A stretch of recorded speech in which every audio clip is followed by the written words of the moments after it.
The desert sun in Riad had a way of burning straight through a man's bones. But for Mateo Rivera, a former Philippine Marine sergeant turned private bodyguard, it was just another day to prove he was worthy of the uniform he no longer wore.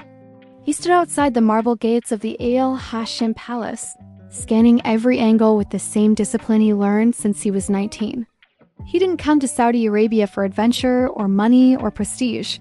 He came because one job here meant his mother's medicines were paid for, his brother's tuition secured, and his family in Pampanga finally breathing easier.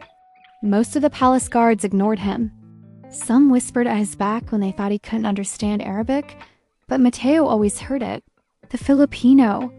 Small. Why hire him? We have soldiers, real soldiers. You think he can protect the prince? He heard, but he never reacted. Because Mateo was taught the one thing the others didn't understand. Quiet loyalty is stronger than loud pride. Prince Khalid bin Yusuf Al Hashim was next in line to lead one of the most influential families in the kingdom, but he was nothing like the stereotype of a royal. He was soft-spoken, observant, and strangely fascinated with the Philippines. He liked to ask Mateo questions. "Sergeant, why do Filipinos smile so easily?" "Sir," Mateo would answer, "because we know life is hard, so we don't make it harder." "And why are Filipinos everywhere?" "Because, Your Highness, we go where help is needed." Over months, a quiet respect grew between them, something that made the other palace guards even more jealous. But Mateo didn't mind. His job was simple: protect the prince with his life. The threat came months later on a night that looked too peaceful to be dangerous. The prince was scheduled to attend a private business dinner at a desert resort outside Riyadh, a secluded location favored by royals who wanted privacy. The intelligence team said the route was safe. The guards approved it. The convoy was prepared.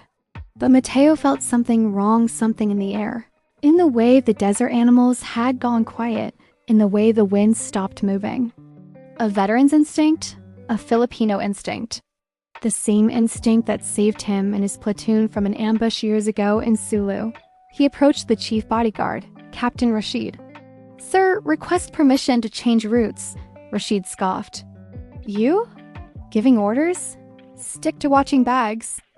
"It's not a command, sir. Only a request." Something feels... Filipino feelings are not security protocols. The other guards laughed. The prince, hearing the noise, stepped outside. "What's happening?" Khalid asked. "Your Highness," Mateo said. "With respect, I suggest we avoid the planned route." "Why?" "I don't know." "But something is wrong." Khalid didn't laugh. He never laughed at Mateo, but he was pressured by the captain, the advisors, the schedule. He hesitated, then sighed. "Sergeant, I trust you.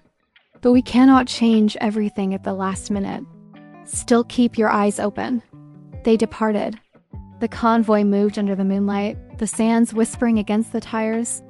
Mateo sat in the second vehicle, eyes scanning both horizons. And then he felt it before he heard it. A vibration, faint, wrong. He shouted to the driver, "Stop the car!" But it was too late. The explosion tore through the lead vehicle, flipping it over like a toy. Screams followed. The world turned orange. Fire lit up the desert like a sunrise made of hell. "Ambush! Get the prince out!" Mateo yelled. Chaos erupted. Gunfire rained from the ridge and the darkness masked men, armed, coordinated. The palace guards panicked, running in different directions, shouting commands that contradicted each other. It was exactly what the attackers wanted. Mateo grabbed the prince by the arm. "Your Highness!" "With me, now." "Sergeant, my men, they need you alive more than present." He dragged the prince behind the wrecked SUV, shielding him with his own body as bullets struck the metal around them. Guards fled. Some dropped their weapons and ran. Others froze, unable to return fire. The trained soldiers, the ones who mocked him, were losing their nerve. "Sergeant," the prince whispered, trembling. "They're leaving us." Mateo checked his gun. "Half a magazine. Not enough, but maybe enough to get the prince out." "I won't leave you," he said, and he meant it. With every bone in his body. He pushed the prince down and opened fire, hitting 2 attackers. He moved with precision short bursts, quick turns, tactical advances skills drilled into him through years of combat back home. He heard someone shout in Arabic, "Get the prince alive." That made everything worse. The attackers switched targets. The bullets aimed at the prince. Without thinking, Matteo dove in front of him, feeling a burning pain slice through his shoulder. But he stayed upright, reloading with one hand. "Sergeant, you're hit." "Doesn't matter, move to the next vehicle." "I'll cover," they crawled. Another explosion shook the sand behind them. Matteo's vision blurred, but he didn't slow down. Filipinos never slowed down when someone depended on them. He fired again, dropping another attacker. Then backup arrived. Helicopters, military reinforcements, the sky filled with the thunder of rescue. The attackers scattered like shadows fleeing daylight. When the dust settled, the prince looked at Matteo bleeding, exhausted, shaking but still standing. "You saved my life," Khalid whispered. Matteo smiled weakly. "Sir, I'm your bodyguard." "That's the job." "No," the prince said. "The job was to guard me, but what you did, that was loyalty." The palace was silent the next day. The guards who mocked him couldn't look him in the eye. Rashid resigned before he was fired. News about the ambush leaked to the royal court. Rumors spread. The Filipinos saved the prince while the others ran. Matteo was summoned to the prince's private chamber. "Sergeant," Khalid said, "the king would like to see you." "The king?" "Yes, and—" "Wear something decent, please." "Not that uniform?"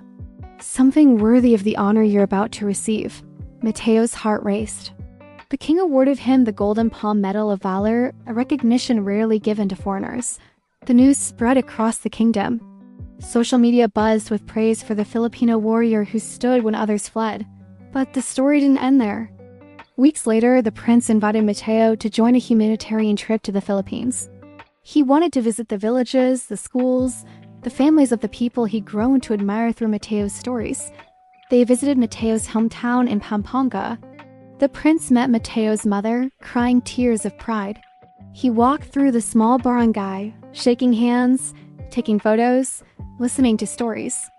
He donated to rebuild the local school. He funded water systems for the farmers. He even helped renovate Matteo's mother's small home. "You saved me," Khalid said. "Let me return the favor." But the greatest moment came when the prince spoke at a press conference in Manila. He stood solemnly at the podium. "Loyalty," he said, "is not defined by nationality, race, or status. On the night I was supposed to die, the only man who stood by my side was a Filipino." Cameras flashed. Reporters fell silent. We must never underestimate them. We must never disrespect them.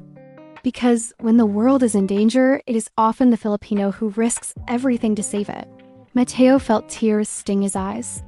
The prince wasn't finished. "That night," Khalid said, turning toward Matteo, "he was my bodyguard. Today, he is my brother." The crowd erupted. From then on, the prince insisted Matteo travel with him everywhere, not as staff, not as security, but as family. The two became icons of loyalty across social media. The prince who honored the man who rescued him, and the Filipino soldier who proved heroism has no rank, no uniform, no nationality. Back in Saudi Arabia, the narrative shifted. The same guards who mocked him now saluted him with genuine respect. The palace staff treated him with deference. Even foreign dignitaries requested security advice from him. But Matteo stayed humble. He always would. One evening, as they stood on the balcony overlooking the Riad skyline, the prince asked him softly, "Sergeant, why didn't you run? Why did you stand for me when everyone else fled?" Matteo thought for a moment. "In the Philippines," he said, "we're taught to protect the people who trust us, whether they're rich or poor, whether they're powerful or not. Once someone believes in us, we don't turn our back." Khalid placed a hand on his shoulder. "Then I am blessed," the prince whispered. Years later, when Prince Khalid became king, he made one announcement on his coronation day that stunned the world.